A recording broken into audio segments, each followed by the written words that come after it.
Hello students, welcome to EPG Pathshala. I am Dr. Sweetie Shrimali from the Department of Zoology in Acharya Narendra Dev College, University of Delhi. In this lecture, I will be dealing with a module from the paper Biology of Parasitism. The module that I will be discussing today is Life Cycle, Transmission and Pathogenicity of Ancylostoma duodenale. I would like to point out here that the written material which accompanies this module was prepared by Dr. Sarita Kumar from the Department of Zoology, Acharya Narendra Dev College.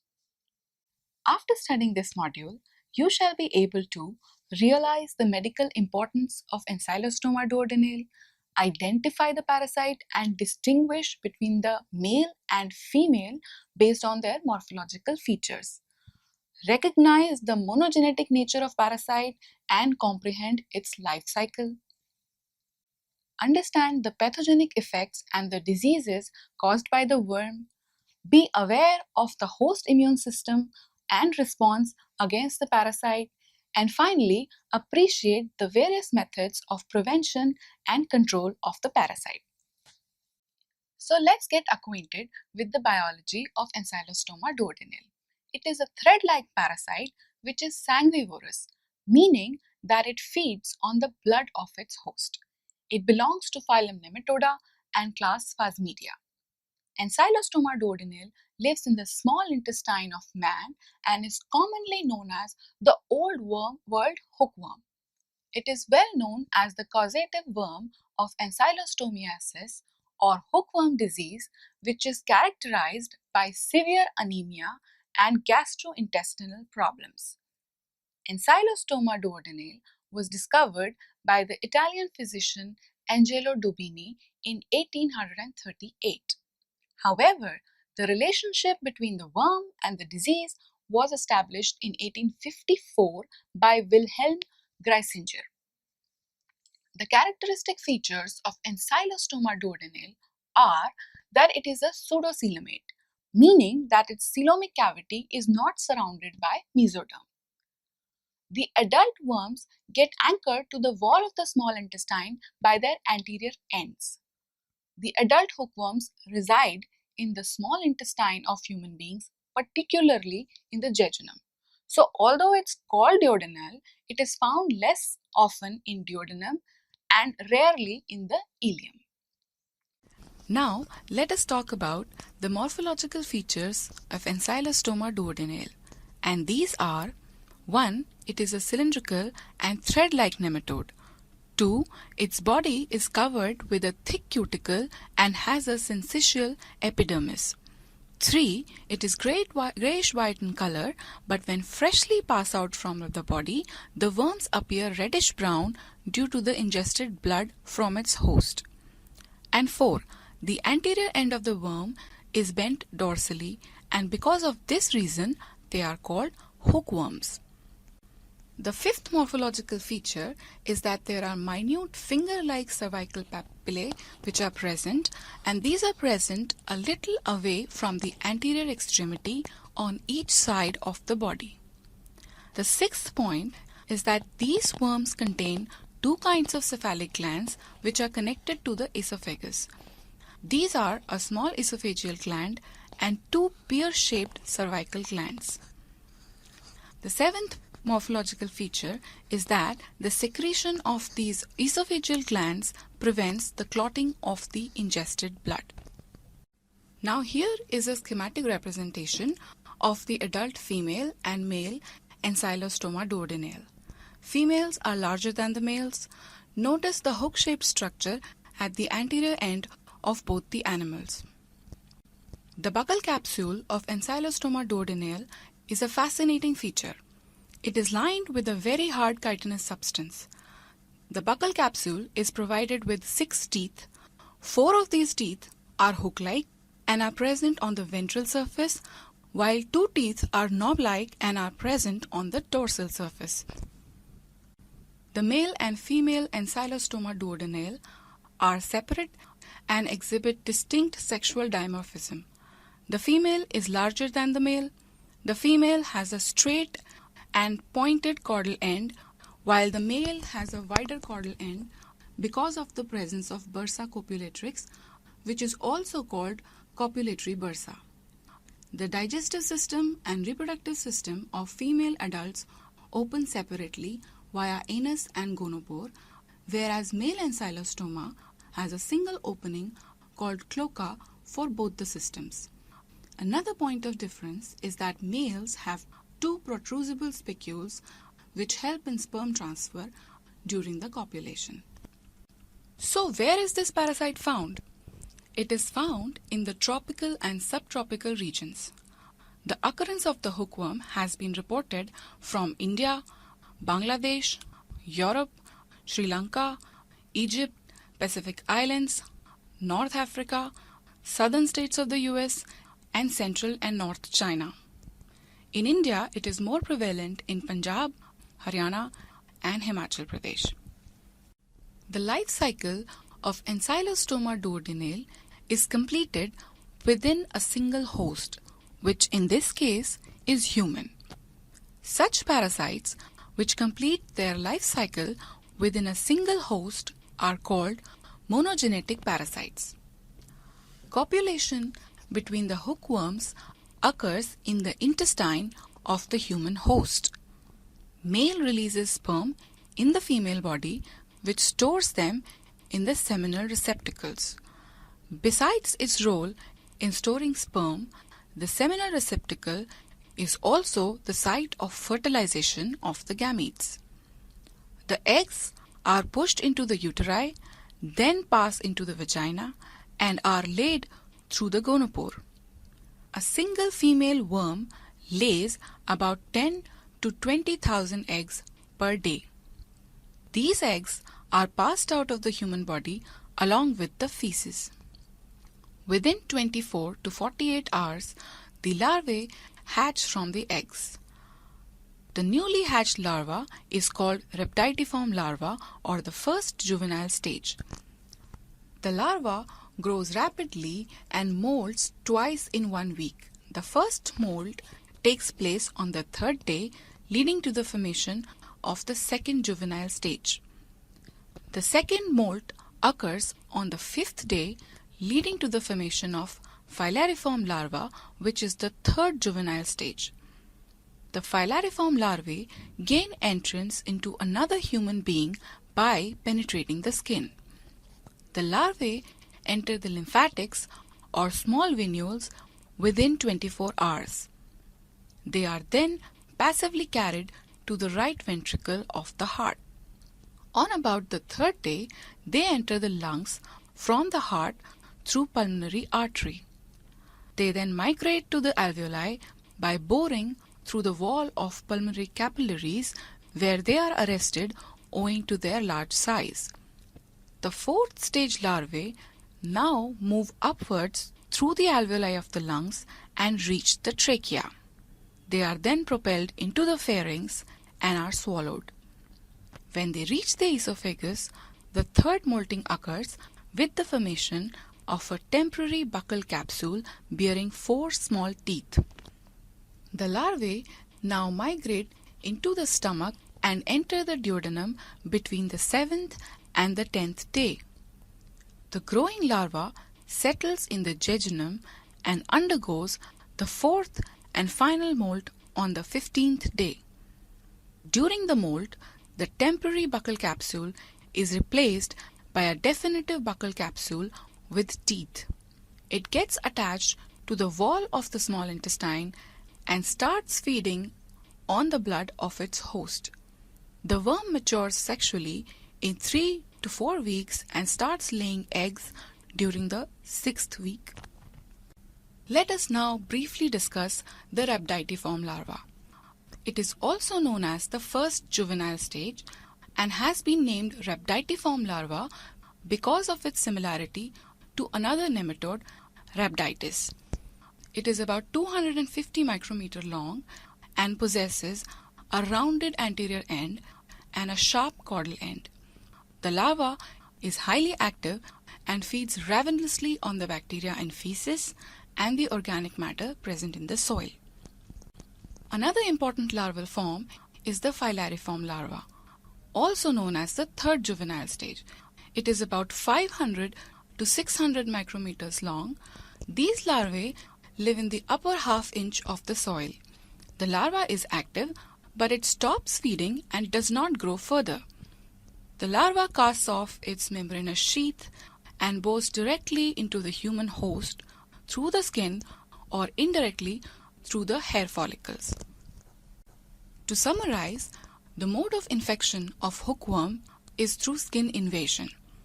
The infective stage is the Filariform larva. The portal of entry is skin, and the larva then migrates to the lungs and finally localizes to the small intestine.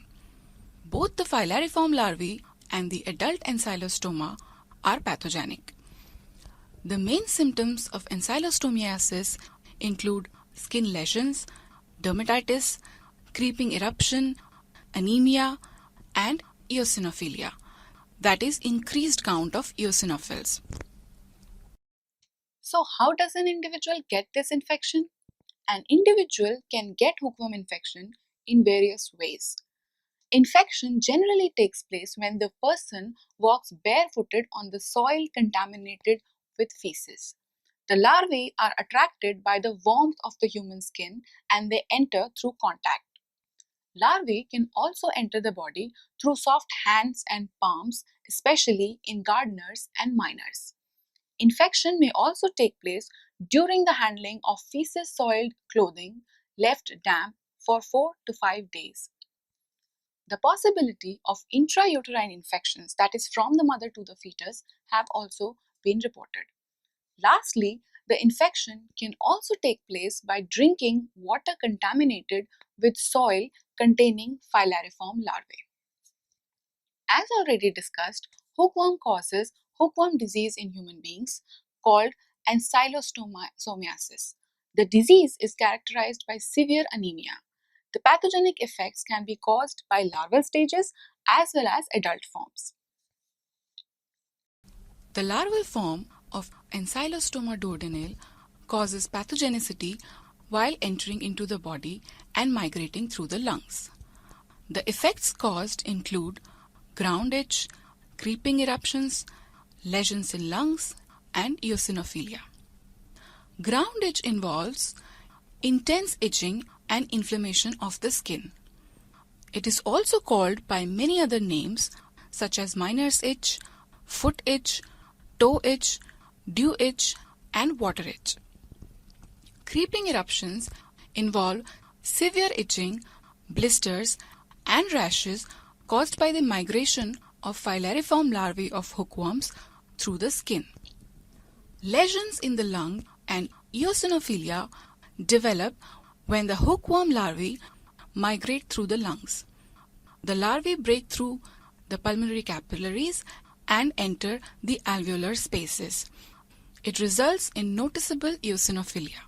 Further, while passing through the lungs, there may be spells of coughing with sore throat and bloody sputum develop when the hookworm larvae migrate through the lungs.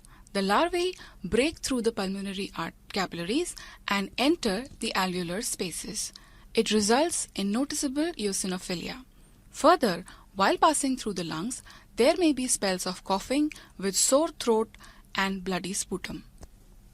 Here in the picture, you can see a highly magnified histological section showing an adult hookworm attached to the intestine of its human host. The attachment of the worms to the intestinal epithelium results in lesions and severe anemia.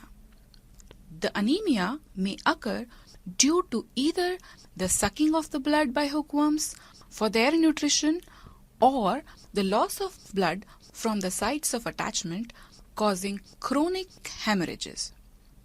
The loss of blood and anemia may result in severe symptoms, some of which are duodenal ulcers, hyperacidity, constipation, and fatty diarrhea. A patient with severe symptoms cannot survive long unless the worms are removed from the patient's body. Now that we have discussed the life cycle and pathogenesis of Ancylostoma duodenale, let us concentrate on how to diagnose the infection. One of the easiest methods for the diagnosis of hookworm infection in the human beings is the microscopic examination of the stool, which may demonstrate the presence of hookworm eggs as well as the adult forms. The worm load is quantified by the counting of eggs. Each worm generally produces 30 eggs per gram of feces per day. However, the identification of species is carried out by examining the adult worms passed after medication. Another method of diagnosing hookworm infection is the study of the patient's duodenal contents. Duodenal contents obtained by intubation may reveal the presence of eggs or adult forms of Ancylostoma duodenale. Yet another method of diagnosis involves the analysis of clinical symptoms associated with hookworm infection, such as 1. Extremely high levels of eosinophils or eosinophilia, 2. Severe anemia, 3. The presence of fecal occult blood, which is the blood in the feces that is not visibly apparent but can be confirmed with the help of certain diagnostic tests. And fourth symptom is the presence of charcot-laden crystals in the stool. These crystals are indicative of a disease involving eosinophilic inflammation or proliferation. How does the immune system of the human host respond to hookworm infection? And the answer to that question is that the host's immune system perceives both larval as well as adult forms of the hookworm as antigens and launches a response against them. The larvae and adult of hookworms share many antigens. Thus, it becomes difficult to distinguish between anti-larval and anti-adult responses. Studies indicate that immune response to invasive larvae involves generating antibody against larval forms during various stages of its life cycle, including L3, which is the infective stage of the hookworm. Besides generating antibody response, the immune system also launches a cellular response as indicated by peripheral blood eosinophilia, which is an increase in the number of eosinophils in blood circulation. Response to worms has a characteristic T helper type 2 profile, resulting in activated mast cells in the gut mucosa, increased levels of circulating IgE antibodies, and eosinophilia in the peripheral blood and local tissues. Let us now discuss how to prevent and cure the hookworm infection. We all know that prevention is better than cure. So what are the measures that we can take for prevention against the infection? To begin with, we can protect the skin against larval invasion by wearing boots and gloves. Soil contamination can be prevented by ensuring proper sewage disposal. Feces and the soil that is already contaminated should be disinfected. Additionally, treatment of infected people also goes a long way in preventing the spread of infection to more people. Individuals suspected to be infected with hookworm, if they show symptoms such as fatigue, shortness of breath, pallor, and anemia, the chances of an infection being diagnosed as hookworm infection are much higher if the patient lives within the geographic range of hookworm distribution and if his or her skin comes in contact with the soil. The way to confirm the diagnosis is by performing a stool test and detecting hookworm eggs. Once the diagnosis is confirmed, the infection needs to be quantified. Moderate to heavy infections need to be treated on an urgent basis by prescribing antihelminthic drugs. Commonly used drugs include mebendazole. 100 mg of this given twice daily for 3 consecutive days clears up about 80% of the worms in a single course, and almost completely clears worms if 2 courses are administered at an interval of 2 weeks. The other commonly used drug is bifenium hydroxyl naphthoate. A single dose of 5 gram is prescribed on an empty stomach. 2 or 3 courses may be required for complete cure. Another drug is parental pamoate. This is a broad-spectrum drug given in a single dose of 11 mg per kg body weight. Besides these, other drugs such as thiabendazole, tetramazole, benzimidazole, and albendazole have also been found to be effective in curing the infections. Since one of the symptoms of the infection is severe anemia, the treatment also requires dietary supplements to improve the general level of health of the patients.